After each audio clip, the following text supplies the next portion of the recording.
आवडलं नाही म्हणून हे 2023चं टेंडर जे मागच्या वर्षीचं होतं. बरं, ह्याच टेंडरमध्ये 2023च्या दक्षिण मुंबईतला जो एक कॉन्ट्रॅक्टर आहे त्यांनी काम अर्धवट सोडलं की त्याला काढलं की चौकशी लागली हे अजून कुठेही स्पष्ट झालेलं नाही आहे. मग त्याला ब्लॅकलिस्ट केलं आहे की नाही केलं आहे हे अजून BMC सांगू शकत नाही आहे. आणि त्याच्याही पुढे जाऊन जी काही प्रत्येक ह्या 5 कॉन्ट्रॅक्टर्सना पेनल्टी लागलेली, दंड लागलेला आहे, तो दंड आकारण्यात आलेला आहे का हा अजून प्रश्न BMCने ह्याचं उत्तर दिलेलं नाही, अनुत्तरित सोडलेलं आहे. ह्याचं कारण एकच आहे, कारण सातत्याने अनेक पत्रकार असतील, अनेक शहरावर प्रेम करणारे लोक असतील, मुंबईकर असतील, हे प्रश्न विचार की तुम्ही पेनल्टी लावली तर खरी आहे, पण ती पेनल्टी घेतली आहे का? पेनल्टी लावणं आणि पेनल्टी घेण्याच्यात खूप फरक आहे. पण मला वाटत नाही अजून पेनल्टी लावली असेल. आणि त्याही पुढे आम्ही जेव्हा हा रोड स्कॅम लोकांसमोर आणला तेव्हा 6080 कोटीवरनं जवळपास 900 कोटी कमी केले, कारण मी ॲडव्हान्स मोबिलायझेशनबद्दल बोललेलो, रिवाईज SOR त्याच्याबद्दल बोललेलो, आणि हा पूर्ण हे टेंडर जे होतं ते 5,500 पर्यंत आलं होतं, 5,500 कोटीपर्यंत आलं होतं. आता माझी माहिती अशी आहे की कुठे ना कुठेतरी काहीतरी वाटाघाटी करून या मिंदे सरकारनी आणि प्रशासकांनी आज आपण पाहतो आत्तापर्यंत जे झालेलं काम आहे त्याच्यात ॲडव्हान्स मोबिलायझेशन हळूहळू मागच्याच कॉन्ट्रॅक्टर्सना द्यायला सुरू केलेलं आहे. जो जनतेला त्यांनी सांगितलं होतं की ॲडव्हान्स मोबिलायझेशन आम्ही देणार नाही. मुंबईसारख्या शहरात ॲडव्हान्स मोबिलायझेशन कधीही दिला गेला नव्हता, तो द्यायला गेलेला आहे. आणि कदाचित निवडणुका जवळ येत आहेत का हा एक वेगळा विषय झाला. पण ह्याच्याही पुढे जाऊन मागच्या वर्षीची एकसुद्धा काम न होता, पूर्ण न होता, आपल्याला दिसतंय की ह्या वर्षी आत्ता परत एकदा 6,000 कोटीचे वेगळे टेंडर काढलेले आहेत. ह्याच्यात देखील 5 आवडते मित्र घेतलेले आहेत जे सेटिंग केलं आहे. जसं मागच्या वेळी आम्ही ते कार्टेल किती रेटला काय मिळालं होतं ते तुमच्यासमोर आणूच नक्की. पण ह्या 5 कॉन्ट्रॅक्टरना पुन्हा एकदा 6,000 कोटी ह्याची मदत निधी सरकार जाहीर करतं आहे. कारण हे खिशा भरण्याचं काम चालू आहे, ॲडव्हान्स मोबिलायझेशनचं काम चालू आहे. त्या ॲडव्हान्स मोबिलायझेशनमधून कुठेही काही खोके मिळत आहेत का हा विषय नंतर येईलच. पण आज माझा प्रश्न हाच आहे. मी मुंबई महानगरपालिकेला 2 दिवसापूर्वी पत्र देखील लिहिलेलं आहे आणि आज पण मी विचारत आहे. पहिली गोष्ट म्हणजे मागच्या वर्षीच्या टेंडरमधून किती कामं पूर्ण झालेली आहेत, किती कामं चालू झालेली आहेत, किती कामं 50% तरी झाले आहेत, हे आम्हाला जाहीरपणे दाखवा. भले मला नाही दाखवलं तर पत्रकारांना दाखवा. दुसरी गोष्ट म्हणजे ज्यांना पेनल्टी मारली होती मागच्या वर्षी त्यांच्याकडून किती लोकांकडून पेनल्टी घेतलेली आणि किती घेतलेली आहे. तिसरी गोष्ट म्हणजे ब्लॅकलिस्टची यादी जी BMCची आहे ती कोणी सिरियसली घ्यायची की नाही घ्यायची. कारण मागच्या वर्षी एक कॉन्ट्रॅक्टर ब्लॅकलिस्ट झालेत, ते ब्लॅकलिस्ट झालेत की नाही झालेत अजूनही पत्ता नाही. ह्या वर्षीच्या टेंडरमध्ये एक 6 वर्षापूर्वी ब्लॅकलिस्ट झालेले कॉन्ट्रॅक्टर होते, त्यांना काम दिलं गेलं, मोठं पॅकेज दिलं गेलं नाही. मग हे सगळं आपण नक्की कोणासाठी करत आहोत. आपण जर पाहिलं गेलं तर मुंबई महानगरपालिका आता MMRDला पैसे देत आहे. मुंबई महानगरपालिका कॉन्ट्रॅक्टर्सना असेच पैसे उधळपट्टी करत आहे, पण स्वतःच्या कामगारांसाठी नाही आहेत पैसे, स्वतःच्या BSTसाठी पैसे नाही आहेत. एकंदर जर आपण पाहिलं तर जे राज्य सरकारचं बजेट होतं, गाजर बजेट, त्याच्यात मुंबईला काही नाही मिळालं. आणि जे केंद्र सरकारचं बजेट होतं, भोपळा बजेट, त्याच्यात महाराष्ट्राला काहीच नाही मिळालं. मुंबई तर सोडाच. मग एवढी पैशाची उधळपट्टी कशासाठी सुरू आहे ह्याचं उत्तर आम्हाला मुंबई महानगरपालिकेने देणं गरजेचं आहे. कारण आम्ही याच्या खोलावर जाणार आहोत. आणि तुम्हाला एक सांगतो, या नोव्हेंबरमध्ये आमचं सरकार बसणार आहे आणि नोव्हेंबरमध्ये सरकार बसल्यानंतर ही सगळी कामं जी आहेत आम्ही स्टॉप पेमेंट करणार आणि सखोल चौकशी करणार. मग मागचे म्युन्सिपल कमिशनर असतील किंवा कुठचेही अधिकारी असतील किंवा कुठचाही मिंदे सरकारमधला मंत्री असेल, त्यांना आम्ही जेलमध्ये टाकल्याशिवाय थांबणार नाही. कारण ही मुंबईची लूट सुरू आहे. पर एका बाजूला मुंबईची ही लूट सुरू असताना दुसऱ्या बाजूला रस्त्याच्याच माध्यमातून महाराष्ट्राची तर लूट अफाट सुरू आहे. आपण पाहत असाल मध्यंतरी अजून एक विषय आला होता, तो म्हणजे नॅशनल हायवे अथॉरिटी ऑफ इंडियाचा. साधारणपणे आपल्याला आठवत असेल, ह्या फोटोवर मी आक्षेप घेतलेला आणि ते पेपरमध्ये पण आलेलं होतं. हे कॉन्ट्रॅक्टर कुठेही दिसत नाही आहे, पण पोलीस खड्डे भरायला लावलेत. म्हणजे कॉन्ट्रॅक्टरांची मजा चालू आहे.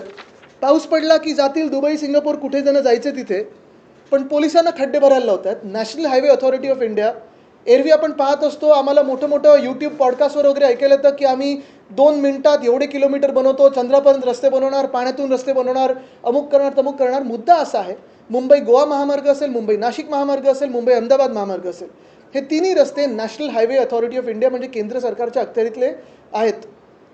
एवढा महाराष्ट्र द्वेष कशासाठी आहे. मागच्या वेळी देखील आमच्या चाकरमान्याने हा विषय काढला होता की गणपतीसाठी आम्ही जेव्हा गावी जातो, कोकणात जातो, तेव्हा खड्डेच खड्डेत, रस्ता दिसत नाही आहे.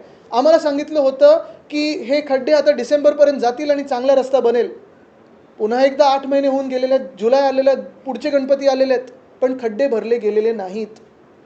आणि तिसरीकडे जसं NHAIचा हा गोंधळ सुरू आहे, मी गडकरी साहेबांना तर विनंतीच करेन की तुम्ही येऊन खास करून हेलिकॉप्टर असेल किंवा रस्ता असेल, तुम्ही गाडीने तरी जाऊन पहा की किती खड्डे ह्या 3 महामार्गांवर पडलेले आहेत. कारण आम्ही खूप ऐकत असतो की देशात कुठे कुठे चांगले रस्ते झालेत, आमच्या महाराष्ट्रात तरी NHAIनी एकसुद्धा चांगला रस्ता बनवलेला नाही. आणि तिसरी गोष्ट म्हणजे जे एक खातं घटनाबाह्य मुख्यमंत्र्यांकडे गेले 10 वर्ष आहे, MSRDCचं, हिंदुराष्ट्र सम्राट बाळासाहेब ठाकरे समृद्धी महामार्ग, खड्डे जे आहेत ते दिसत आहेत आपल्याला, आपल्याच माध्यमातून आपण पाहतोय, ॲक्सिडेंट वाढत चाललेले आहेत. पण सगळ्यात मोठी गोष्ट म्हणजे हे वांद्रा वर्सोवा सी लिंक 2017मध्ये जेव्हा मुंबई महानगरपालिकेने कोस्टल रोडचं काम हाती घेतलं, तेव्हा वरचा भाग जो आहे, नॉर्थ बाउंड जो आहे, तो MSRDC खात्याकडे गेला. आता 2017 ते आत्तापर्यंत किती वर्ष झालेले आहेत? कोस्टल रोड ठीक आहे, यांनी अर्धवट उद्घाटन केलं, जे आम्ही पूर्ण केलं असतं 2023च्या डिसेंबरपर्यंत. पण आत्ता आपण पाहतोय, आजची बातमी आहे, 7,500 कोटीची एस्केलेशन त्या मुंबई वर्सोवा बँड्रा वर्सोवा सिलिंगमध्ये झाले, नॉर्थ बाउंड कोस्टल रोडमध्ये झाले. एकसुद्धा गर्डर लागल्याचं काम झालेलं नाही आहे. 2दा मला वाटतं कॉन्ट्रॅक्टर बदलले आहेत, सरकारं 3 बदललेली आहेत, खातं मिंदे सरकारकडेच राहिलेलं आहे, घटनाबाह्य मुख्यमंत्र्यांकडेच राहिलेलं आहे. आणि एक वैशिष्ट्य असं आहे घटनाबाह्य मुख्यमंत्र्यांचं की त्यांच्या खात्यात जिथे जिथे मग रस्त्याची कामं असतील, महानगरपालिकेची कामं असतील, कुठचंही काम असेल, काम हो किंवा नको होते, एस्केलेशन 100% होतं आणि त्यांच्याच आवडत्या मित्रांना मिळतं. जसं नावडता महाराष्ट्र हे केंद्र सरकारच्या बजेटमध्ये होतं, तसं एक लाडका कॉन्ट्रॅक्टर हे स्कीम आता आपण पाहतोय गेले 2 वर्ष सुरू आहे. ही महाराष्ट्राची लूट चाललेली आहे. आणि मी तुम्हाला शब्द देतोय की येणारं सरकार आमचं आहे, महाविकास आघाडीचं आहे, आणि आमचं सरकार आल्यानंतर हे सगळे भ्रष्ट कॉन्ट्रॅक्टर असतील, सगळे अधिकारी असतील, कोणी मंत्री असेल, त्यांना आम्ही जेलमध्ये टाकल्याशिवाय राहणार नाही.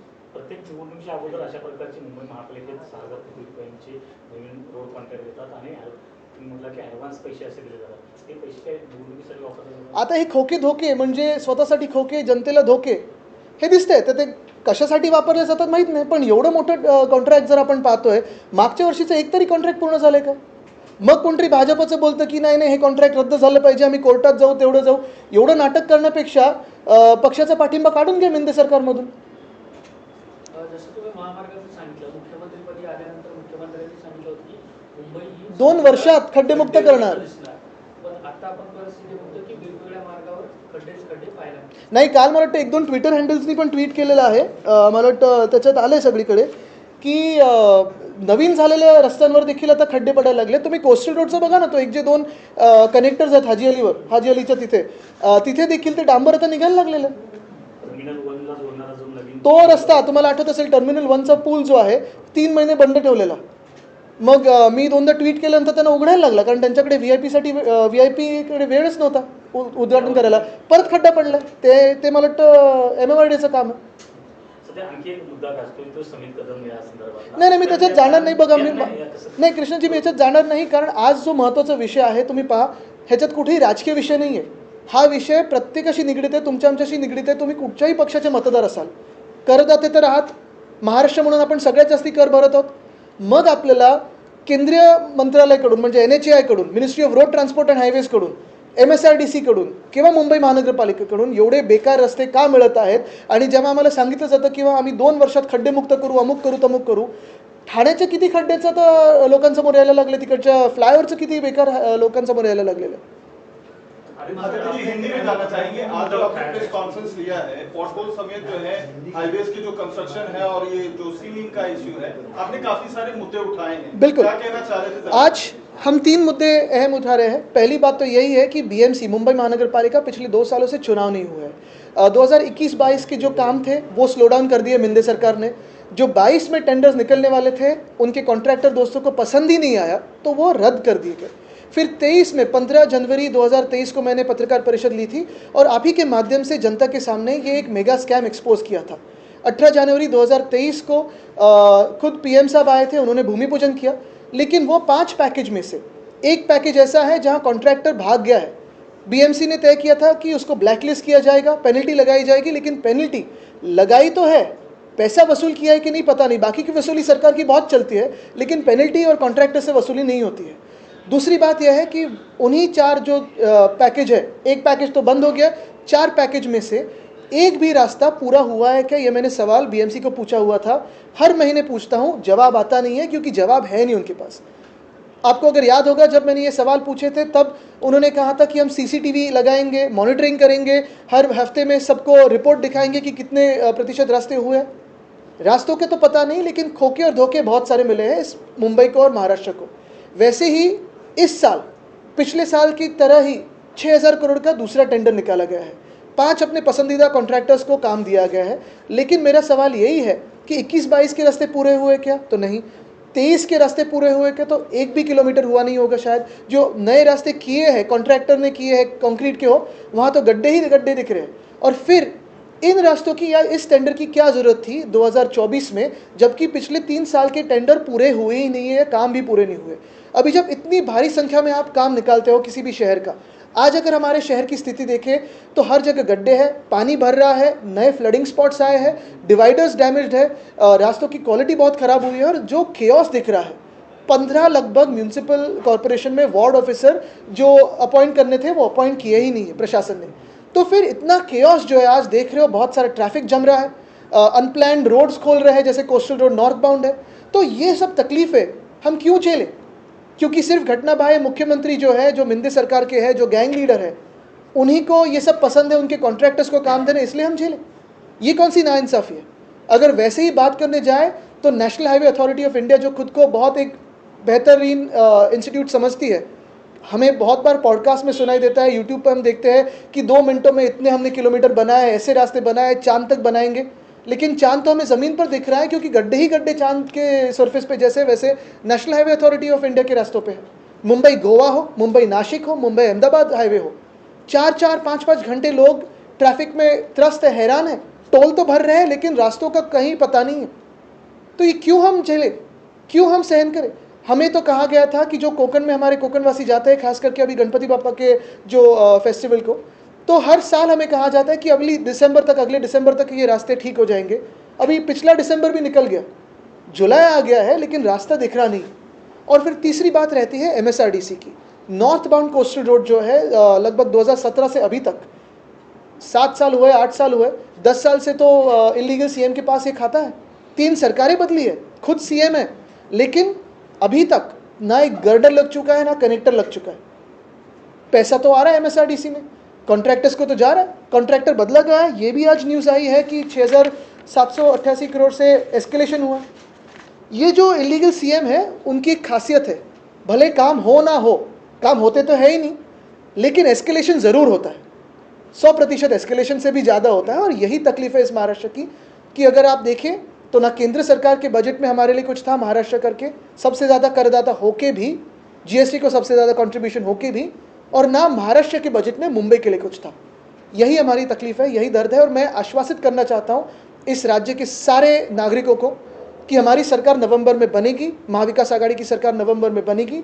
और जैसे ही हमारी सरकार बनती है, ये सारे रास्तों के कॉन्ट्रैक्टर्स को और जो भी ऑफिसर्स हैं उनको इंक्वायरी लगाएंगे, जनता के सामने वाली इंक्वायरी लगाएंगे, पारदर्शक इंक्वायरी लगाएंगे, और जो भी दोषी हो उन्हें जेल में बिठाएंगे। सर, आपने नेशनल हाईवे का जिक्र किया। मुंबई गोवा एक ऐसा हाईवे है जिसका इंतजार 12 सालों से हो रहा है। इस बीच 500 करोड़ के आसपास खर्च भी हो चला है, लेकिन अब तक कोई रिलीफ नहीं। बिल्कुल। और अभी तीसरे हाईवे के बारे में बात करें, कोस्टल रोड एक था, फिर ये मुंबई गोवा चल रहा है, फिर अभी बीच में एक और हाईवे प्रस्तावित किया है राज्य सरकार ने। यानी प्रस्ताव तो बहुत सारे आ रहे हैं, लेकिन